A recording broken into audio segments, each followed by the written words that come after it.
और अभी भी तुमसे मदिरा नहीं छूटी, और अभी भी तुम भांग और गांजा जैसे मादक पदार्थों में डूबते हो।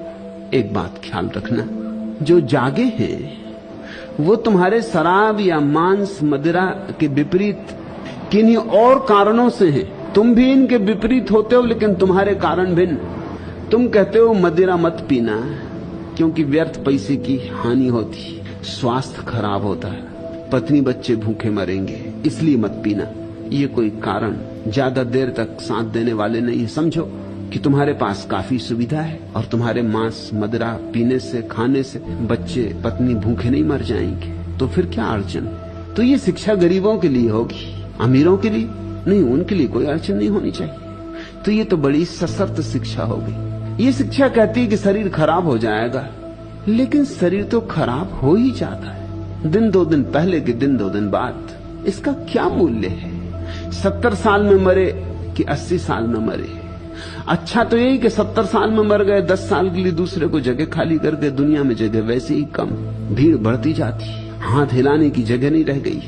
तुम जितनी जल्दी विदा हो जाओ उतना अच्छा। तो 10 साल ज्यादा जी गए, इससे कुछ दुनिया का हित नहीं है, न मनुष्य जाति का कोई कल्याण।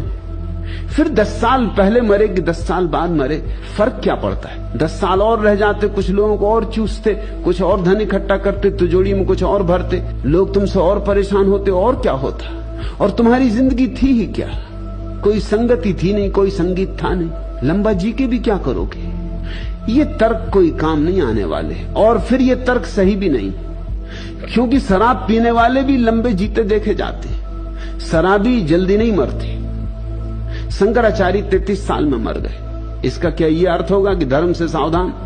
विवेकानंद 34 साल में मर गए, इसका क्या अर्थ होगा? इसका अर्थ ये होगा कि भाई बचना, धर्म इत्यादि में मत लगना। देखी विवेकानंद की क्या गति हुई, देखा शंकराचार्य बेचारे अभी होते होते जवान विदा हो गए। इस तरह कुछ उम्र नहीं बांटी जाती। मोरारजी देसाई को अभी किसी ने पूछा बीबीसी के इंटरव्यू में कि आप चर्चिल के संबंध में क्या कहते हैं, क्योंकि वो तो खूब पीता था, सिगरेट भी, शराब भी, मांस भी, ब्रह्म मुहूर्त में कभी उठता ही नहीं था, 9 और 10 बजे के पहले नहीं उठता था, लेकिन जिया तो खूब। तो मोरारजी देसाई ने कहा कि वह अपवाद है। क्या हिसाब लगाओगे, कैसे हिसाब लगाओगे? शराब पीने वाले खूब जीते। इस तरह के तर्क देके किसी की शराब पीने से उसे नहीं बचा सकते। इन तर्कों में कोई बल नहीं, इसलिए तर्क चलते रहते हैं और लोग शराब पीते रहते हैं, सिगरेट पीते रहते हैं, मांस खाते रहते हैं, सब चलता रहता है। ये तर्क भी चलते रहते हैं और बाकी सब भी चलता रहता है।